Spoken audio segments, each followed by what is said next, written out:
casamento de Jesus com a sua igreja segue e seguirá estritamente o modelo de um casamento judaico. O Senhor era judeu e fazia as coisas como judeu.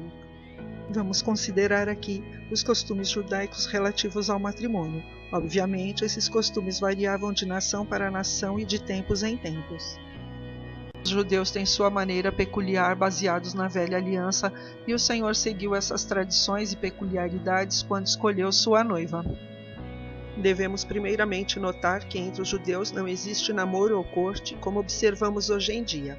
Casamento para eles era uma matéria legal estabelecida por contrato e levada adiante por procedimentos lícitos e exatos. O noivado de Jesus com sua igreja ocorreu em sua primeira vinda à Terra há cerca de 2000 anos atrás nos mesmos moldes de um noivado judaico. O espaço de tempo entre a primeira vinda de Jesus e a sua segunda vinda corresponde exatamente ao período em que os noivos ficam sem se ver entre o noivado e o casamento judaico. Desta forma, as Escrituras nos revelam claramente que o arrebatamento é um dos diversos eventos que compõem a sequência de eventos desde o noivado até o casamento entre o Senhor e sua amada. Na primeira vinda de Jesus celebrou-se o noivado, na segunda será celebrado o casamento. Em Israel, desde os tempos bíblicos, a iniciativa para o casamento sempre foi do rapaz, que ao se afeiçoar de uma moça, a escolhia para ser sua noiva e posteriormente sua esposa. Na primeira vinda, Jesus se afeiçoou de sua futura noiva, a igreja, e a escolheu para com ela se casar. Não me escolhestes vós a mim, mas eu vos escolhi a vós. João 15,16. Ele deveria se aproximar dela com um contrato de matrimônio. Deveria ir à casa dela com uma proposta, com um acordo legal e verdadeiro, dando os termos pelos quais ele estava propondo o casamento. Jesus, quando veio à Terra, trouxe consigo um contrato, pacto ou aliança, o qual é chamado de Nova Aliança ou Novo Testamento. Este cálice é o Novo Testamento no meu sangue. Lucas 22:20. O mais importante a ser considerado no contrato era o preço que o noivo estaria disposto a pagar para desposar aquela noiva em particular. Então o noivo deveria pagar esse valor, que não poderia ser modesto e barato, mas deveria expressar o grande custo que aquele item à noiva representava. Essa era a ideia. Jesus apresentou à sua futura noiva, representada pelos apóstolos, o bem de alto valor que pagaria na sua última ceia. E tomando o pão e havendo dado graças, partiu e deu-lhes, dizendo: Isto é o meu corpo que por vós é dado. Fazei isto em memória de mim. Lucas 22:19. Sim, o corpo do Senhor foi oferecido como bem de alto valor a ser dado pela sua futura noiva à igreja. O apóstolo Paulo também sabia deste mistério, porque fostes comprados por bom preço. 1 Coríntios 6:20. Na sequência, o rapaz enchia um cálice com vinho novo e dava à moça. Se ela bebesse, então estava respondendo que havia aceitado a proposta. A partir de então, o rapaz e a moça passavam a ser considerados noivos. Na primeira vinda, Jesus ofereceu a sua amada o cálice com vinho. Ao bebê-lo, selou a nova aliança. E tomando o cálice e dando graças, deu-lhes, dizendo: Bebei dele todos, porque isto é o meu sangue, o sangue da nova aliança que é derramado por muitos para a remissão dos pecados. Mateus 26, 27 e 28. Em seguida, o rapaz dava à noiva um presente de altíssimo valor para celebrar o noivado e para que ela lembrasse dele durante o longo período de espera. Jesus deu à sua noiva um excelentíssimo presente momentos antes de se afastar para o período de noivado. E, havendo dito isto, assoprou sobre eles e disse-lhes: Recebei o Espírito Santo. João 20:22. Ao receber este presente, a noiva lembrará do Senhor durante todo o período de noivado. Encerrada essa etapa, o noivo deveria partir. Antes fazia um breve discurso dizendo: Eu vou preparar lugar para você. Em seguida, retornar à casa de seu pai. Aconteceu que, enquanto os abençoava, ia se retirando deles, sendo elevado para o céu. Lucas 24:51. E quando dizia isto, vendo-o eles, foi elevado às alturas, e uma nuvem o recebeu, ocultando-o a seus olhos. E estando com os olhos fitos no céu, enquanto ele subia, eis que junto dele se puseram 2 homens vestidos de branco, os quais lhes disseram: Homens galileus, por que estáis olhando para o céu? Esse Jesus que dentre vós foi recebido em cima no céu há de vir, assim como para o céu o viste subir. Atos 1, 9 a 11. De volta à casa do pai, ele deveria construir para ela uma câmara de núpcias, uma pequena suíte na qual eles teriam sua futura lua de mel. Esse era um empreendimento complexo para o noivo. Deveria realmente edificar um aposento separado da casa de seu pai, que deveria ser lindo. E deveria haver provisões estocadas. Permaneceriam 7 dias ali dentro, 7 anos para a noiva de Jesus. Este projeto levaria no mínimo 1 ano e o pai do noivo deveria ser o juiz sobre quando a obra estaria terminada. O noivo só poderia voltar para buscar a noiva com o consentimento do pai dele, quando o pai achasse que a câmara nupcial estava em condições dignas de receber a noiva. O noivado em Israel era um compromisso de cunho legal como um casamento. A única diferença era que no noivado, cuja duração variava de 1 a 3 anos, os noivos ficavam sem se ver. Nesse período, cada um se dedicava à preparação com vistas ao futuro casamento. Após a despedida do noivo, a noiva participa da cerimônia da mikveh, batismo, ocasião em que toma um banho purificador. Nenhuma noiva poderia se casar sem participar desta cerimônia, porque na verdade João batizou com água, mas vós sereis batizados com o Espírito Santo não muito depois desses dias. Atos 1:5. Não se tratava do batismo de João com água, pois este ocorreu enquanto o noivo ainda estava com a noiva em sua primeira vinda. E cumprindo-se o dia de Pentecostes, estavam todos concordemente no mesmo lugar, e de repente veio do céu um som, como de um vento veemente e impetuoso, e encheu toda a casa em que estavam assentados. E foram vistas por eles línguas repartidas, como que de fogo, as quais pousaram sobre cada um deles. E todos foram cheios do Espírito Santo e começaram a falar noutras línguas, conforme o Espírito Santo lhes concedia que falassem. Atos 2, de 1 a 4. O noivo Jesus revelou que quanto ao momento de sua volta para buscar a noiva, somente seu Pai sabe. Mas daquele dia e hora ninguém sabe, nem os anjos que estão no céu, nem o Filho, senão o Pai. Marcos 13:32. Tudo nos perfeitos moldes de um noivado judaico. Durante esse longo período, ela deveria ser conhecida como consagrada, separada e comprada por preço. Era verdadeiramente uma senhora à espera, mas não havia dúvida sobre o retorno do noivo. Deveria usar um véu sempre que saísse de casa, a fim de que outros jovens soubessem que ela estava comprometida e assim não se aproximariam dela com outra oferta de casamento. Hoje a noiva de Cristo deve se apresentar com um véu, um posicionamento. Aqueles que não compreendem nossa aliança com o Senhor tentarão nos oferecer outros contratos que violariam aquele que fizemos com o nosso noivo. Ela deve resistir e aguardar por aquele que pagou o preço por ela.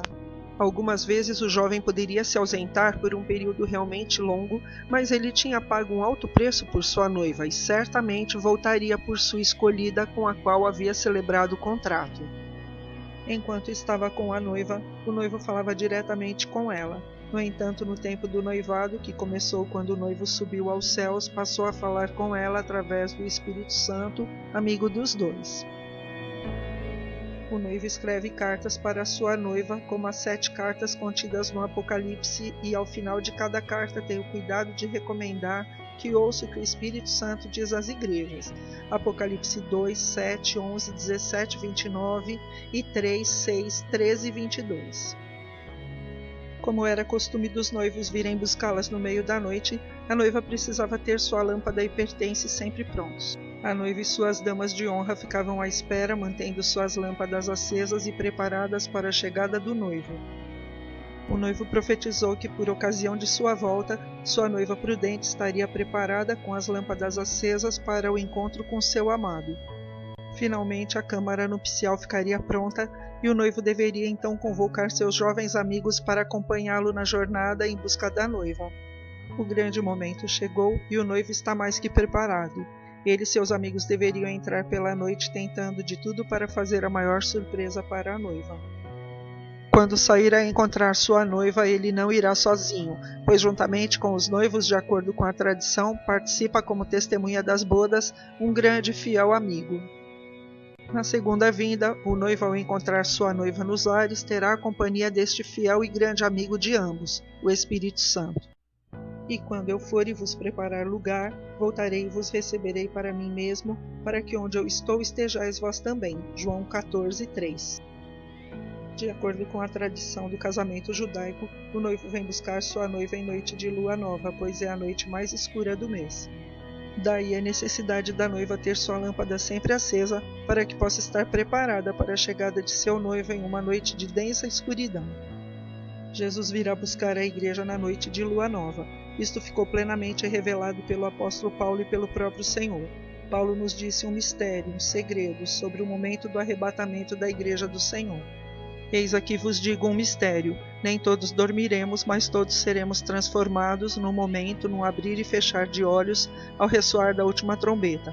A trombeta soará, os mortos ressuscitarão incorruptíveis e nós seremos transformados. 1 Coríntios 15, de 51 a 52. E quando é tocada a última trombeta? Lembremos-nos que o apóstolo Paulo era judeu e profundo conhecedor das tradições judaicas. De acordo com a tradição, a última trombeta se refere à última trombeta tocada anualmente na Festa das Trombetas. Festa esta celebrada por 2 dias a partir do aparecimento da lua nova em Jerusalém. Nas Escrituras Sagradas, o Senhor criou 7 festas, as quais chamou de minhas santas solenidades. Levíticos 23. Há 3 trombetas especiais. A primeira é tocada na festa de Pentecostes. A grande trombeta é tocada no dia do perdão, e a última trombeta é tocada na festa das trombetas. Este é o segredo revelado pelo apóstolo Paulo, inspirado pelo Espírito Santo. A última trombeta tocada ao final de uma festa das trombetas em Jerusalém moverá a mão do Senhor, o qual virá buscar sua noiva, a igreja, arrebatando-a nos ares. Logo, o casamento entre o Rei Jesus Cristo e a igreja se dará exatamente de acordo com o padrão de um casamento judaico. Segundo o costume, o noivo vem buscar a noiva por ocasião da lua nova. A festa das trombetas é a única das 7 festas do Senhor celebrada em uma lua nova. Ao seguir o padrão judaico, o noivo virá buscar sua noiva, confirmando a profecia de 1 Coríntios 15, 51 e 52, por ocasião da única de suas festas celebradas na lua nova, a festa das trombetas, ao toque da última trombeta. Em Apocalipse 4:1, João vê uma porta aberta. Depois disto olhei, e eis que estava uma porta aberta no céu, e a primeira voz que ouvi era como de uma trombeta e me disse: sobe aqui e mostrar-te-ei as coisas que depois destas devem acontecer.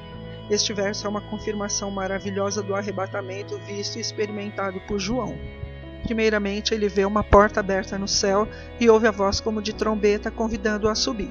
Isto é profético do dia quando o céu se abrirá, o Senhor descerá e chamará a sua noiva para subir, como já vimos em 1 Tessalonicenses 4,16. Porque o mesmo Senhor descerá do céu com alarido e com voz de arcanjo e com a trombeta de Deus, e os que morreram em Cristo ressuscitarão primeiro. E como João subiu e entrou no céu, também a noiva subirá e entrará no céu. A Escritura Sagrada não revela o ano em que ocorrerá a festa das trombetas, na qual se dará o arrebatamento da noiva do Senhor. Jesus confirmou que esta informação somente o Pai sabe. Na sequência da volta do noivo judeu, ao encontrar sua noiva, ele a ergue no ar e a arrebata para si. Na segunda vinda, o noivo virá buscar sua noiva, a igreja, a erguerá nos ares e a arrebatará para si. Porque o mesmo Senhor descerá do céu com alarido e com voz de arcanjo e com a trombeta de Deus. E os que morreram em Cristo ressuscitarão primeiro. Depois nós, os que ficarmos vivos, seremos arrebatados juntamente com eles nas nuvens, a encontrar o Senhor nos ares, e assim estaremos para sempre com ele. 1 Tessalonicenses 4, 16 e 17. E é este amigo, o Espírito Santo, que intercede junto ao noivo pela sua noiva, a qual anseia pela sua vinda. E o Espírito Santo e a esposa dizem: vem. Apocalipse 22, 17. O amigo participa do encontro dos noivos e os acompanha até a entrada da câmara nupcial construída pelo noivo. Os noivos permanecem na câmara por 7 dias, conforme a tradição judaica. Juízes 14, 12. Após os noivos entrarem na câmara, o amigo fica fora até ser avisado pelo noivo que o casamento se consumou. Neste momento, o amigo dá testemunho diante dos convidados que o casamento se consumou e é dado início aos 7 dias de celebração das bodas. O Espírito Santo é o fiel amigo que testemunhará o casamento de Jesus com a igreja. Em Apocalipse 19:10 é claramente dito que o testemunho de Jesus é o espírito de profecia. Este amigo dos noivos, o Espírito Santo, de acordo com o padrão do casamento judaico, terá de ser informado pelo noivo com alguma antecedência sobre qual o dia em que ele irá buscar sua noiva, de acordo com o consentimento que tenha recebido de seu pai. Afinal, este amigo estará presente no momento do arrebatamento para testemunhá-lo. Logo, quando souber sobre o grande dia, ainda que não o revele à noiva com exatidão, certamente indicará a ela, através das Escrituras, que o grande dia estará muito próximo. Não será isto o que tem ocorrido nestes últimos meses? Afinal, o nosso amigo, o Espírito Santo, através das Escrituras, está nos revelando tremendos segredos bíblicos, todos eles apontando para a iminente volta do noivo. No céu transcorrerá uma semana de anos de regozijo entre os noivos, e na terra haverá uma semana de anos de grande tribulação para seus habitantes. Os dois acontecimentos começarão ao mesmo tempo. O arrebatamento dará início tanto às bodas do Cordeiro como à grande tribulação. Daniel 9:27. Terminada a chamada Semana da Noiva, o casal sai da câmara nupcial e então é servida a ceia das bodas. Nesta ocasião, a esposa recebe grande destaque entre os convidados. A ceia das bodas é o ponto máximo da celebração. Ao final dos 7 anos de bodas do Cordeiro, também será servida uma ceia. A esposa se apresentará com vestes resplandecentes de linho fino e puro. Apocalipse 19, 7 e 8. O casamento qualifica a esposa como mulher digna de toda admiração. Seu esposo está muito feliz e a honra muitíssimo. Bem-aventurados aqueles servos, os quais, quando o Senhor vier, achar vigiando. Em verdade vos digo que se cingirá e os fará sentar à mesa, e chegando-se os servirá. Lucas 12:37. Honrar o cônjuge é um ato contínuo. A esposa sabe que seu esposo é o seu Senhor. Por sua vez, o esposo a honrará de tal forma que concederá que venha a sentar-se junto dele em seu trono de glória. Ao que vencer lhe concederei que se assente comigo no meu trono. Apocalipse 3:21. Eis que eu farei que venham e adorem prostrados a teus pés e saibam que eu te amo. Apocalipse 3:9. Eis que venho sem demora. Guarda o que tens para que ninguém tome a tua coroa. Apocalipse 3:11.